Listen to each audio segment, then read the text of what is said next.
NLC தொழிலாளர் பிரச்சினை தொடர்பாக உயர்மட்ட குழு அமைக்க உயர்நீதிமன்றம் உத்தரவு பிறப்பித்திருக்கிறது. 6 மாதங்களில் உயர்மட்ட குழு அமைக்க நீதிமன்றம் உத்தரவு பிறப்பித்திருக்கிறது. கூடுதல் விவரங்களை வழங்குவதற்காக சிறப்பு செய்தியாளர் ரமேஷ்குமார் இணைகிறார்.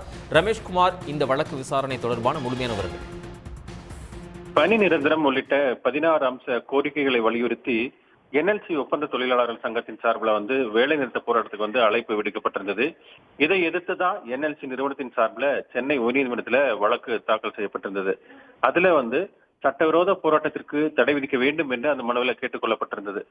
இந்த வழக்கை விசாரித்த நீதிபதி என் செந்தில்குமார் நிர்வாகத்துக்கும் தொழிலாளர்களுக்கும் இடையான பிரச்சனை தொடர்பான வழக்குகளை விசாரிக்க தீர்ப்பாயம் மற்றும் தொழிலாளர் நல நீதிமன்றங்கள் இருக்கும்போது வேலை நிறுத்தத்துக்கு தடை விதிக்க கோரி நேரடியாக உயர்நீதிமன்றத்தில் தாக்கல் செய்யப்படும் மனுவை விசாரிக்க இயலாது என தெரிவித்திருக்கிறார்.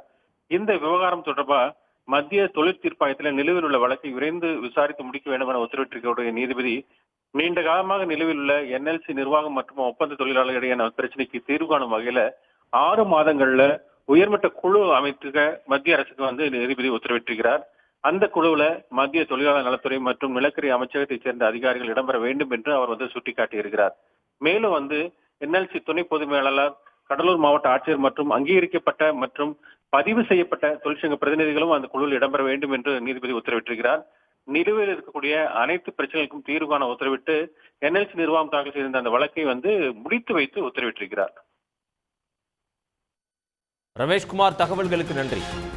உடனுக்குடன் செய்திகளை தெரிந்து கொள்ள சன் நியூஸ் பெல் ஐகானை கிளிக் பண்ணுங்க.